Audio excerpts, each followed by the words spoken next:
So, if you've been watching the news the past several years, you've probably noticed how the strange topic of UFOs comes up routinely. And if you're familiar with some of my articles, you might also know that I've made some comments about the UFO story along the way as well. But why in the world would I wade into those waters? Why would I waste my time writing and talking about UFOs? Isn't this a subject that no reasonable person should take seriously? You know, the stuff of kooks. And isn't it the case that only crazy people see and believe in UFOs? Well, no, not at all, in fact. You might be surprised to learn that many highly credible people have very strange experiences that are not easily explained. And that fact, interestingly enough, has captured the attention of serious academics, journalists, and yes, even elected officials in the United States government. Astonishingly, this subject is taken so seriously that it enjoys rare bipartisan support in Congress. Now, in the days ahead, I'll share more about why I'm engaging in this topic. It's not a subject that I ever imagined to be talking or writing about. I mean, I'm just a nerdy Bible and hermeneutics scholar, so I'd much rather be reading ancient Greek texts and obscure German philosophers. But here we are. Now, I'll say more later as to why I'm involved in these conversations. But in the meantime, I want to share with you a discussion I had with my friend, Marik von Rennenkampff. He's a former employee of the U.S. State Department and the Department of Defense. He currently writes op-ed articles at The Hill, where he's been tracking this emerging UAP story. And if I may say so, he's tracked this story with great care and precision. He's the perfect person to talk with about this subject, and he was kind to carve some time out of his day to do so. Now, hear me out. I don't foresee this UFO story going away anytime soon. I suspect it will continue to garner attention among government officials and the media, so the key will be to think critically about the data. Yes, data can be found embedded within this crazy story. What kind of data? Well, now that's a good question, and to answer it, let me introduce you to my friend Mark. Well, we are here with Marik von Rennenkampff to talk about a crazy subject, but one that's over time growing into quite a bit of seriousness with respect to the public conversation that's happening. And I invited Mark to come on to chat about this. He's the go-to guy. Mark, thanks for hanging out with me here. Hey, thanks so much for having me. It's always a pleasure to speak with you and about this topic, but about anything in the world. But this is one that's I think near and dear to both of our hearts. Yeah, absolutely. We've had numerous conversations back and forth, and it's a topic that I think most people are going to look at and think, okay, Matt, Mark, where are your tinfoil hats, right? I just sort of want to acknowledge that, and not in a way that would demean people who are asking serious questions, because I think serious questions need to be asked about this topic, and serious questions, not least, need to be asked about why are serious people engaging this topic seriously. And so that's why I want to start off with that question to you. So you're a former government employee. You worked at the State Department, the Department of Defense as well, in the Obama administration, if I remember correctly. And you're now an op-ed writer at The Hill, and your focus these days is on the UAP topic and as it's working its way through Congress. So tell me, what brought you to this topic? Why in the world would you wade in these waters as much as you do? Yeah, and Matt, I have to caveat and start off by saying that I never in a million years would have thought that I'd be sitting here talking to you about UFOs. I did not think about UFOs. To your point about tinfoil hats, I thought this topic was squarely in quack territory and tinfoil hattery, right? In that kind of in that vein. This was not on my radar at all. Did not think about it. And in fact, I missed. There was some of your viewers may know there was a very big New York Times story that came out in December of 2017 that kind of blew the lid open on this story. I missed that completely, just as a testament to how little I thought about or considered this topic. I didn't work on it in the government at all. Had zero connection to this topic until I watched a lengthy podcast interview between Joe Rogan and Commander Dave Fravor, who some of your viewers may know. But he was a squadron commander for an F-18 squadron out in California.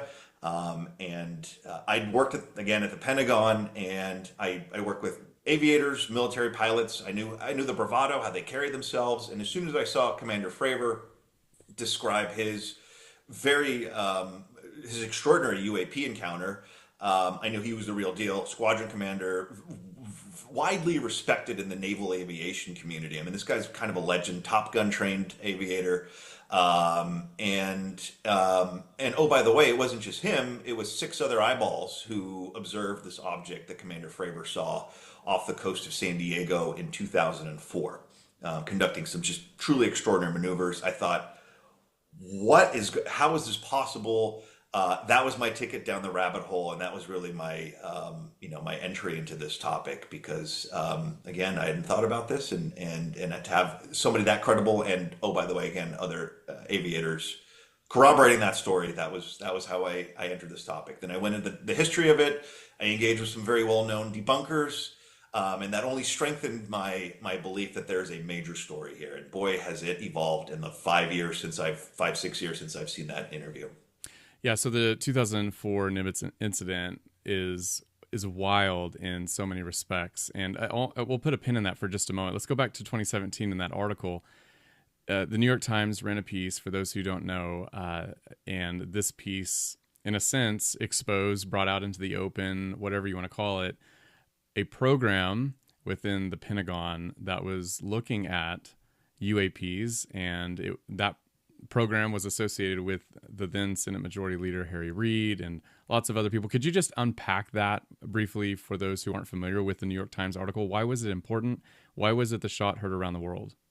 Absolutely. So for first off, you framed it correctly. So Senate Majority Leader at the time, Harry Reid, who's the late Harry Reid, he worked with Senator Ted Stevens and Senator Inouye, and on the advice also of Senator John Glenn, the first American to orbit the Earth, to study UFOs. And I'll just add, Ted Stevens from Alaska was a pilot during World War II, and he observed what is known as a Foo Fighter, so an object that mirrored a spherical object that mirrored his aircraft as he moved around. And he's, I believe, a cargo pilot in China or Asia somewhere. And he saw this object just trailing him. He tried to shake it and it just would not leave. So ever since World War II, he'd been fascinated by this story. John Glenn, fascinated by reports. I don't know if he had any firsthand experience with UAP or UFOs, but John Glenn was a fierce advocate and pushed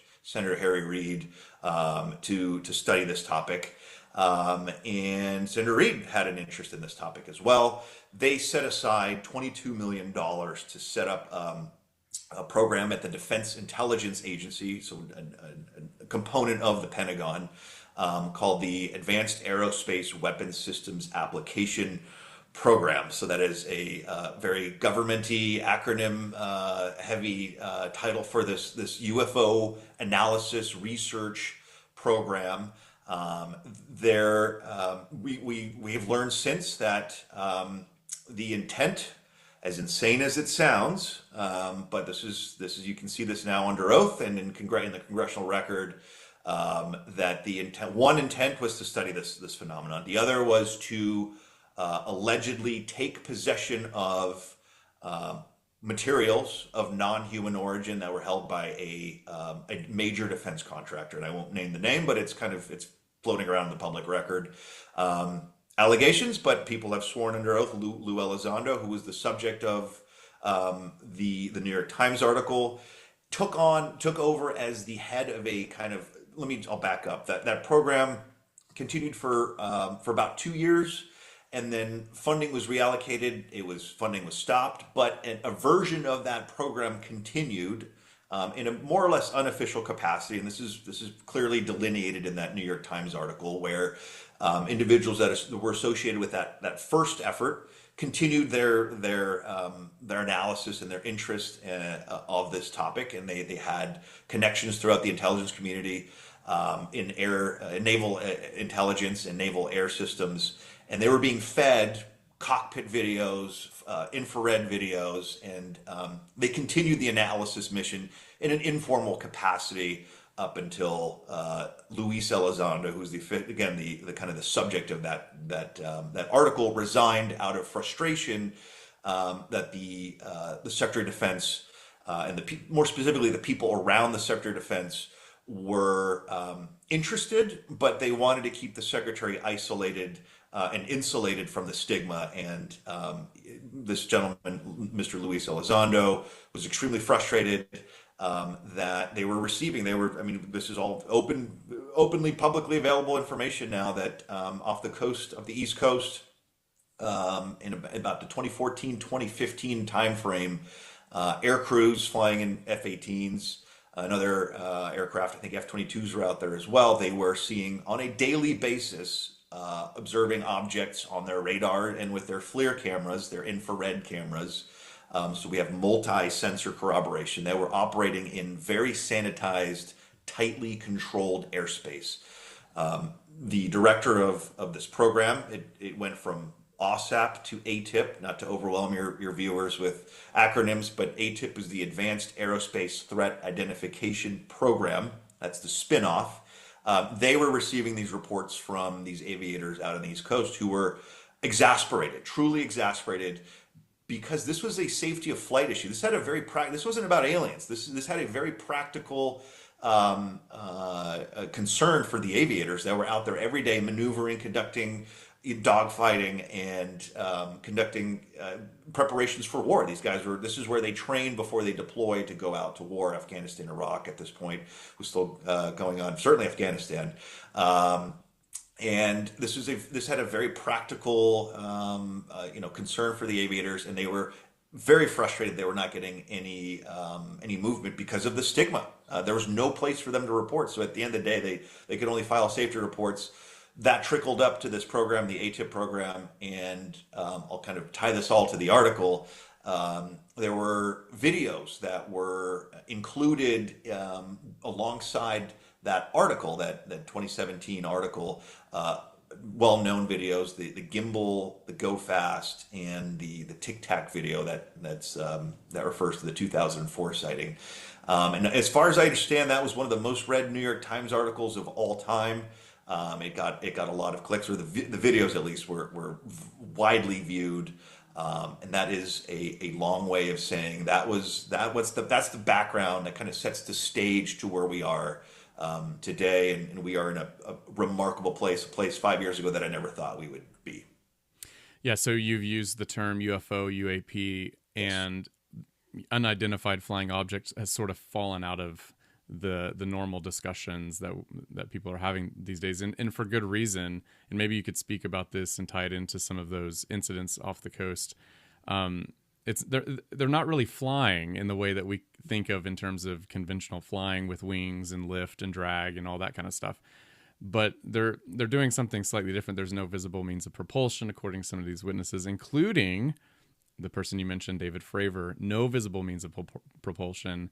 There are no wings, nothing like that. It was very odd, and so it's taken on a new name, Unidentified Anomalous Phenomena. So it kind of leaves things open, because some of the reports, as odd as it sounds, are not just in the air. Arguably, they're above the air, above the atmosphere, and sometimes doing odd things in the water, above the water. Can you dive into some of that? What, for example, was David Fravor seeing?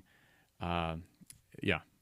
Yeah, sure thing. So that 2004 sighting is November 2004. The squadron is preparing to go, I believe, to Iraq to deploy. So this is post 9/11. The Iraq War is in full swing, and they observed a capsule-shaped craft that looks like, right, the Tic Tac breath mint is the best way it was described.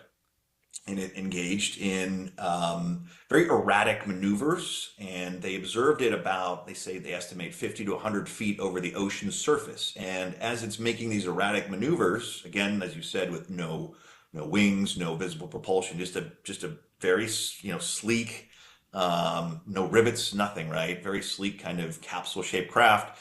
They observed what they described as roiling water underneath this object as it's darting around over the surface of the ocean. So that suggested to some analysts that maybe there's a connection to the water.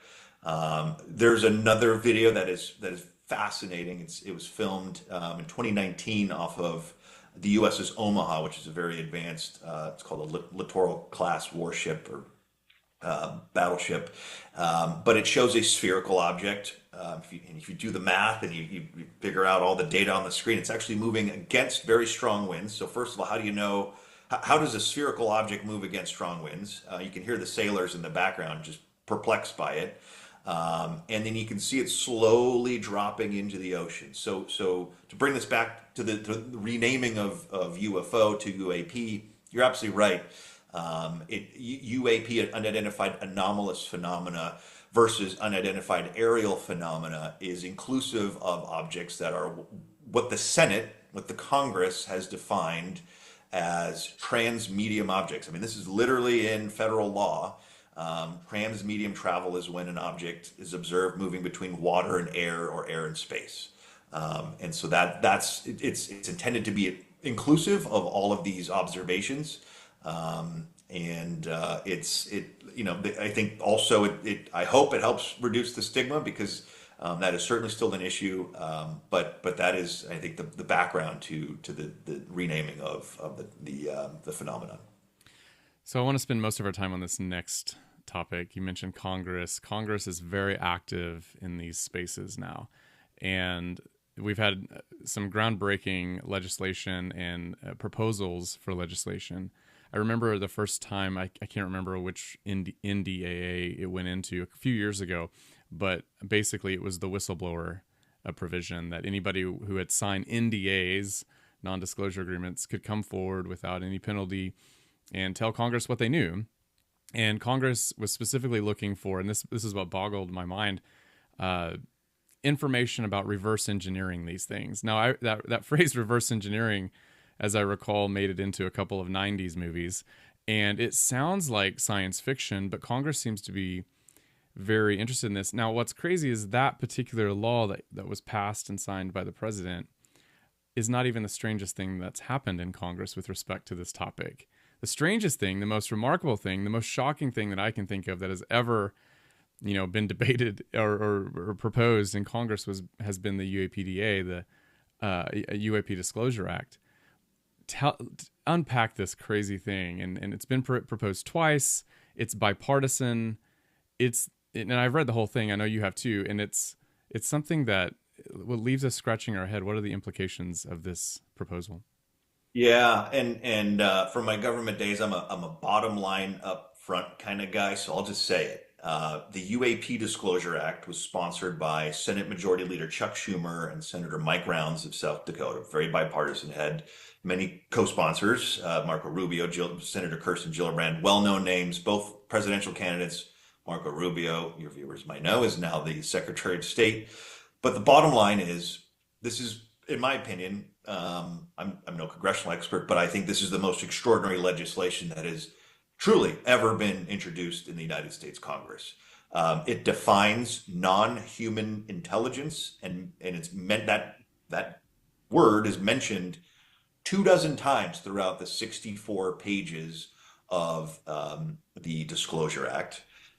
It requires that the government asserts eminent domain over craft of unknown or non-human origin, and I'm quoting directly here, biological evidence of non-human intelligence that have been, these craft have allegedly been transferred to private contractors, your major defense contractors for analysis and study, I think partially to evade transparency requirements.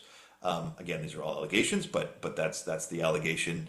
So you have, again, the most powerful, and I believe the second Democratic Senate Majority Leader in a row, doubling down on this notion that there is a major story to the UAP topic. I'll just add quickly, if you read through kind of the first pages or so, page or two or three of the legislation, if you read very closely, it suggests that presidents have not been read in or informed about the alleged fact that the U.S. has retrieved. Let me be precise. That shadowy elements of the U.S. government have retrieved and are attempting to reverse engineer craft of non-humanoid origin. That's an extraordinary allegation. It's extraordinary to see in black and white in this congressional legislation. So you're right; it did not pass in its full form. Portions of it did. So the portions that did pass were related to establishing a records collection at the National Archives.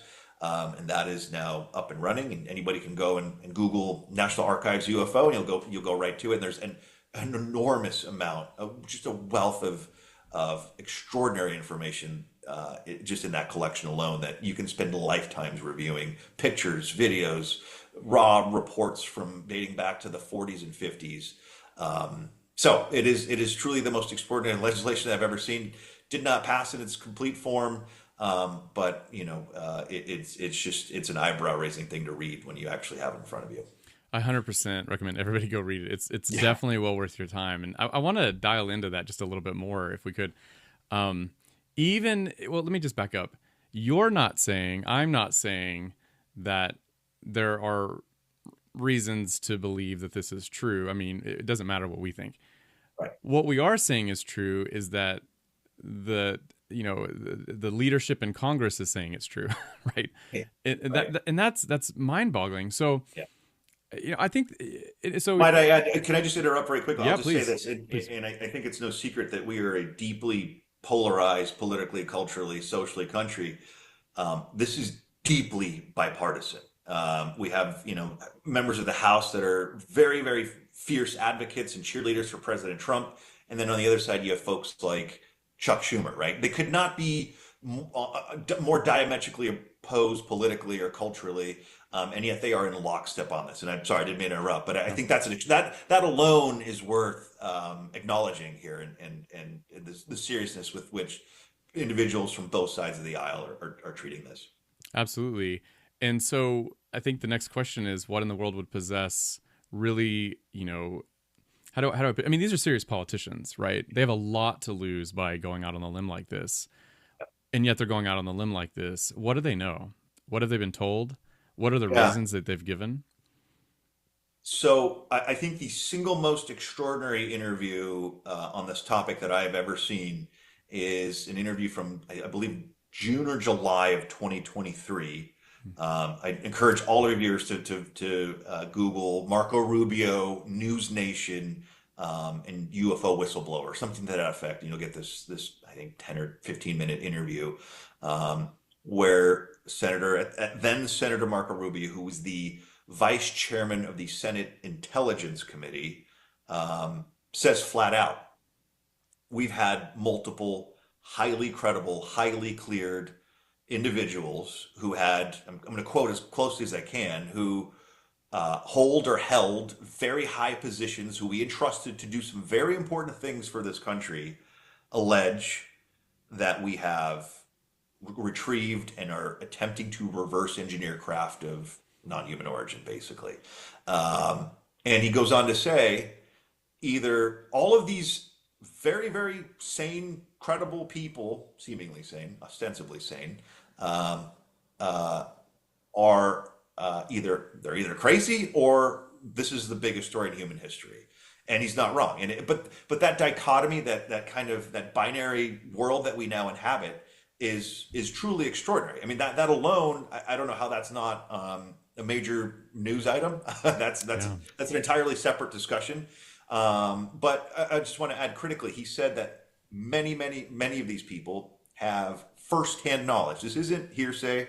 This isn't chatter. So my question, Matt, to you, to your audience, is what highly cleared individuals who are entrusted in very important positions are so out of touch with reality that they are fantasizing about having firsthand knowledge of these activities, right? The stigma is one thing, but for them to overcome the stigma and additionally to claim that they were truly involved firsthand on these programs, these alleged programs, is remarkable. Senator Gillibrand has referred to firsthand whistleblowers in congressional testimony in November of last year, of 2024. That was her first question, frankly, to the witness that she was questioning. and I really encourage everybody, and I can go on and on, but I think it's important to establish what made the Senate and Congress go down this path. And I think perhaps one of the most, I think, articulate voices on this is a gentleman named Kirk McConnell, who is I believe, a 37-year veteran professional staff member in the Congressional Armed Services and Intelligence Committees, who he really puts a personal touch on this. He's been vocal now. He's been out for a few months now. And I encourage all of your viewers to, in YouTube, there's the Soul Foundation, which is a kind of a think tank, SOL. If you just Google Soul Foundation, Kirk McConnell, really strongly encourage everybody to view his or any interviews that he does, because he's rational, he's articulate, and he describes talking to these firsthand whistleblowers. One of them he described specifically was physically trembling with fear at the prospect of speaking to the Senate Intelligence Committee behind doors. To answer your question, the senators that are in the know have heard some, it sounds like, some pretty extraordinary things, and the legislation reflects that. Now, Rubio was, of course, on the Senate Intelligence Committee, and so he would have been privy to these discussions, right? And so we can always read between the lines, but at the end of the day, we have public statements, but even the public statements are pretty remarkable in that respect. And I remember like a year ago, I don't remember, you and I were talking, and we were talking about the UAPDA, and because at the beginning of that, there are reasons that Schumer and Rounds give for why this is important. And one of the justifications they said was because they have reason to think that it's at least plausible. That's not the word they used, but they have reason to think that that elected officials within not only Congress but the executive branch have not been told the truth. And I remember you saying distinctly, Matt, there are only 2 elected officials in the executive branch. And so clearly, you're 100% correct that there is suspicion that even the president doesn't even know. And that's mind-boggling. And so I understand, why people wouldn't be interested in this topic. It's not a topic that was my first choice to be thinking about or let alone writing on. But here's the thing. Even if you're not interested in little green men and aliens, that's totally fine. I get that. But I suspect that most people are interested in democracy, in a functioning one. And what Schumer has alleged, I didn't write it, you didn't write it, but what Schumer is alleging here is that we don't have a functioning democracy. Am I wrong on that? That unfortunately is how I interpreted it as well. This is, if true, and there are indications, how extraordinary as they may be, there are indications that that is true, and that we have been dealing, or we've not witnessed to, but there has been an unconstitutional, let's say, look, the term deep state is loaded, but right, I don't know if that's inappropriate. If this is all true, that is profoundly damaging and frankly frightening from a perspective of rule of law, a constitutional kind of framework. It is what is being alleged is truly extraordinary, and perhaps that is a reason why we're not having more transparency, because it is so shocking and egregious. That has been floated as well.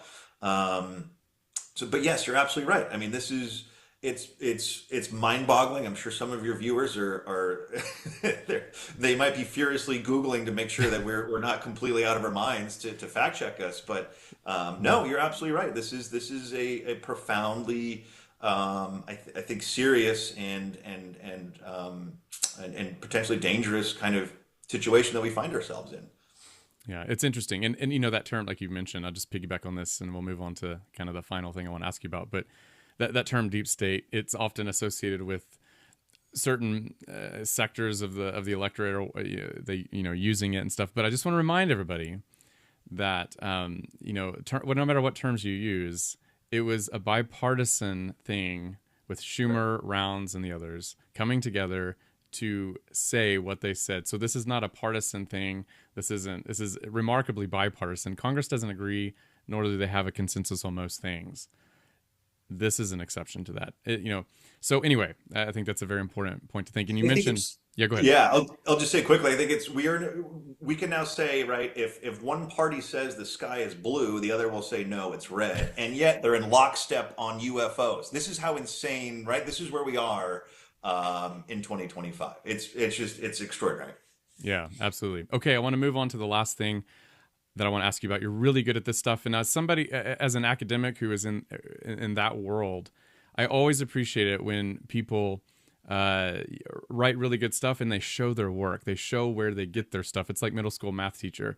You don't get credit if you don't show the work, and so I really appreciate that, and that's why I commend your work to everybody who's listening, and everybody should go read your stuff at the Hill.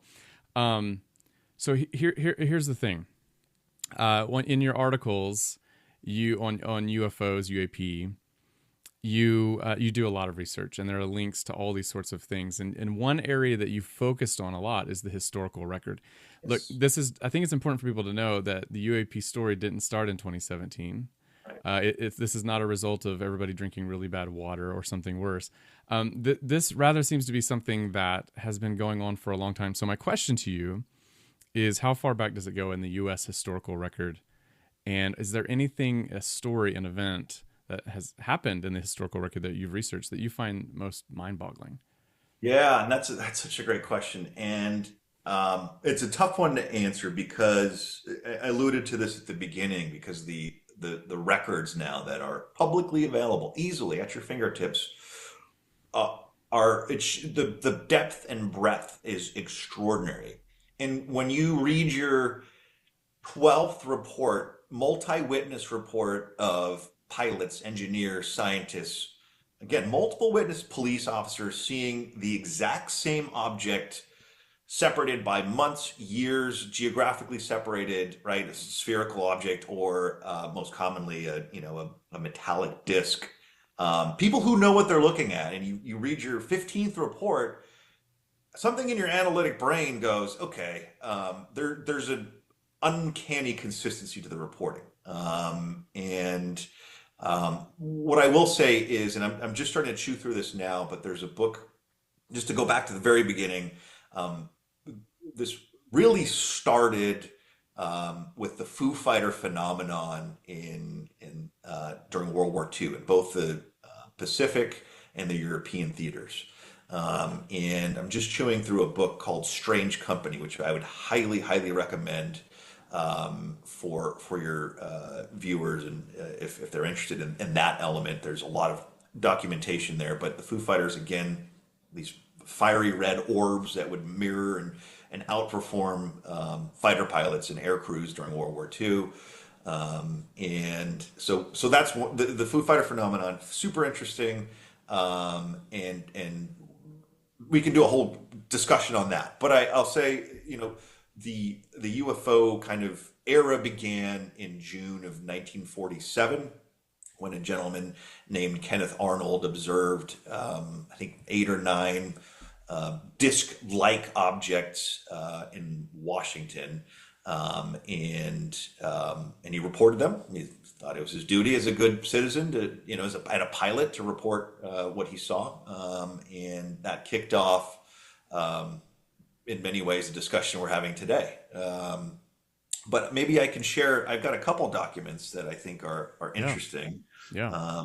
If I can share my screen here, I'm going to switch over to what's called the Twining Memo, and I think this is one of the earliest official documents.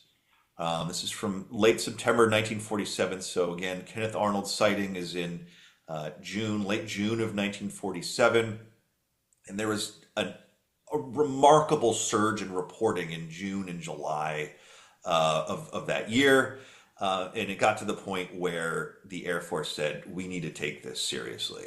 And as we move down, so this is a memo from General Nathan Twining, who went on to become the Air Force Chief of Staff, and then on to become the Chairman of the Joint Chiefs of Staff. So the top ranking military officers, officer in the United States. And I will just highlight a few of the I think the relevant elements of this document. The reported operating characteristics such as extreme rates of climb, maneuverability, and action, which must be considered evasive, and you'll notice evasive is underlined, when sighted or contacted by friendly aircraft and radar, lend belief to the possibility that some of the objects are controlled either manually, automatically, or remotely. Evasive is something that it's a characteristics of UAP that is just it is so commonly seen in the documentation. You have these incidents where multiple radars are tracking something, and a pilot has a visual, but it's just far away. It's just too far to really to figure out. And as the pilot accelerates, there's multiple cases of this. The object just puts on a burst of speed, lets the pilot catch up again, burst of speed, and it's this cat and mouse game. And this is really one of the I think one of the best resources for people who are really interested in this is a 1956 book called The Report on Unidentified Flying Objects by a gentleman named Captain Edward Ruppelt, who was the first director of Project Blue Book, and he outlines these. All these cases can be found in the files, but he does a remarkable job of outlining these remarkable cases where these objects are really they're toying with us, and they're that in my opinion is a form of communication. When you see your 12th, 15th case of this, multiple radars, multiple witnesses, that in some respects, in my opinion, is a form of communication. But I'll just quickly add: so metallic, silver, commonly reported. No exhaust trail, circular or elliptical in shape, right? So that's your classic saucer, flat on the bottom, domed on top. Well-kept formation flights varying from 3 to 9 objects. No sound, level flight speeds. And then he goes on to kind of speculate. Yeah, I guess with sufficient investment, some of this technology may be possible. This is 1947 again. But here we are at 7,000 miles per hour, and there's a lengthy discussion here about how basically it couldn't be us, and this general was the head of Air Material Command, which would have been in a position to know all of the advanced projects that the U.S. government might have. I'll quickly just jump to a few other ones. Let me try to do this in somewhat semblance of an order here. This is an FBI document. This is directly from the FBI's website. The reports in 1947 prompted the U.S. government, the Air Force, to start a study that went through several iterations and eventually became Project Blue Book, which I think some of your viewers might be familiar with. But beyond the spike in 1947, there was a massive, massive wave of sightings in the summer of 1952. And this is from the fall of 1952. I won't get into kind of all the details here, but at the end of the day, the bottom line is that some military officials, and there were several, are seriously considering the possibility of interplanetary ships. Right there in black and white for your eyes to see.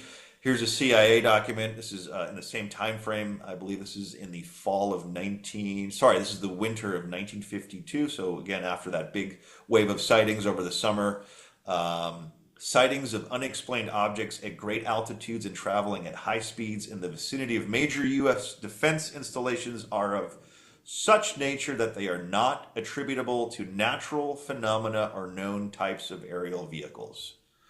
Fascinating to see that in black and white. I will jump over just to give you a caliber. I don't have these. This is easier done at home, but just to give folks a caliber, a taste of the caliber of the witnesses. Clarence Kelly Johnson was perhaps the most accomplished, best-known aeronautical engineer in American history. He designed the U-2 stealth reconnaissance aircraft, I guess pre-stealth, but the U-2, very well-known aircraft from the 1950s and 1960s, and the SR-71 Blackbird, which is a very well-known reconnaissance aircraft that replaced the U-2.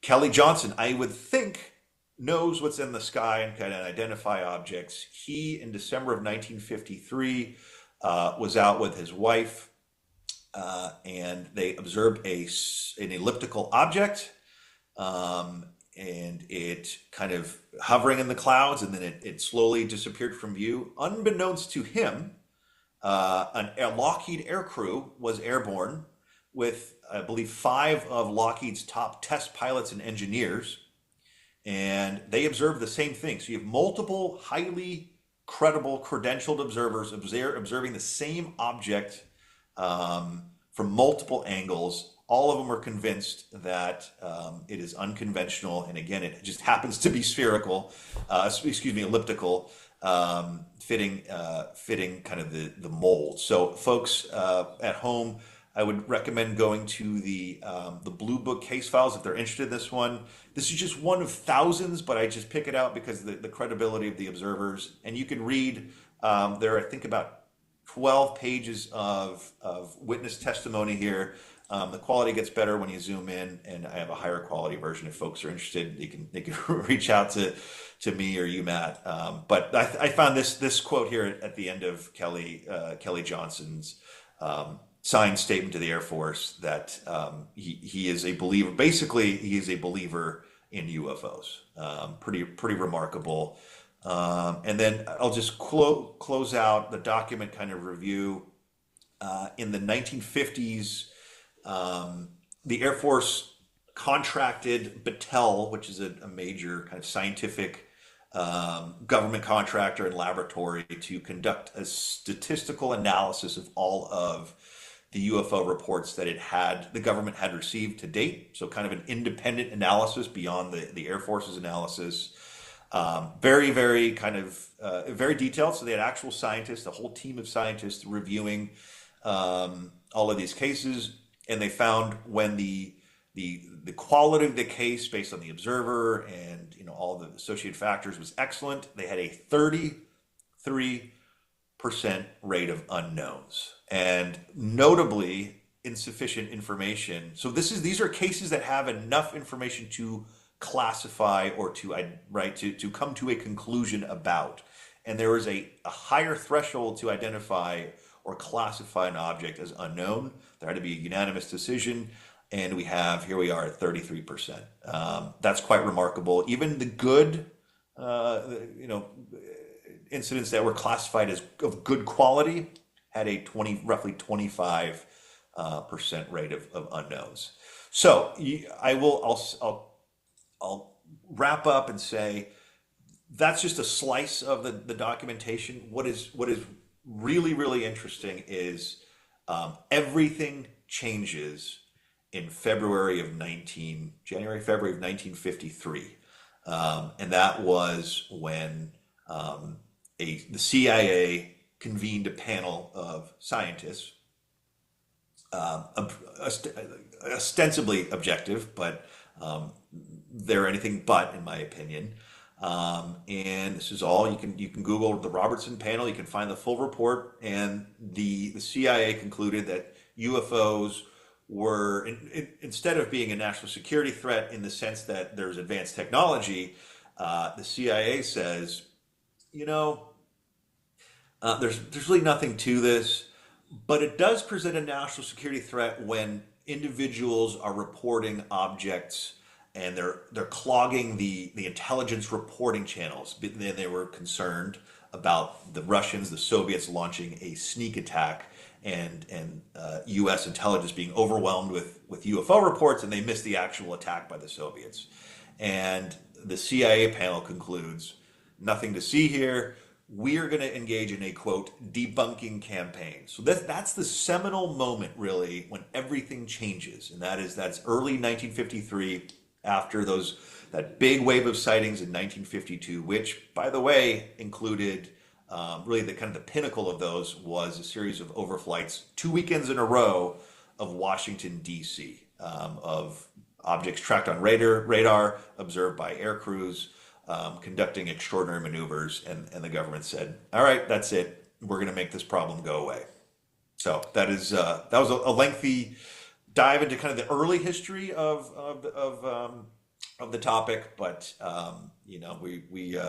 we're now in a position where fast forward to 2025, and there is a UFO analysis office at the Pentagon. It's called the All Domain Anomaly Resolution Office, and they have admitted their new director, John Kozlowski, has admitted that they are stumped by quote true anomalies.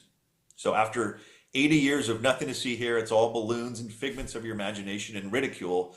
The government said, yes, we're stumped by, we're not only are we stumped by these anomalies, we are so stumped that we are going to require the public and academia to help us figure them out.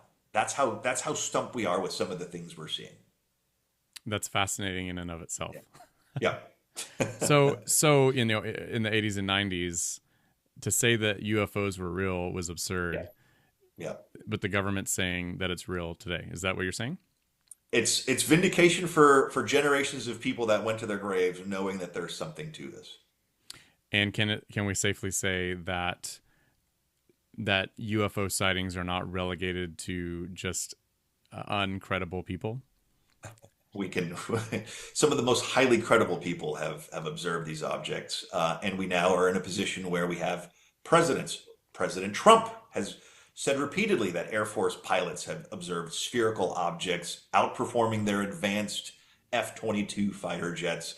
President Obama has said something similar. We have folks going under oath, delivering testimony to Congress, fighter pilots, intelligence officials, saying that they're all saying the same thing. There is something to this, and there is a consistent narrative that is developed. Well, the conversation, no doubt, will continue. This isn't the end of it. And Mark, thank you so much for your time. I really appreciate you taking time out of your day to chat with me. Matt, thank you so much for having me, and let's do this again.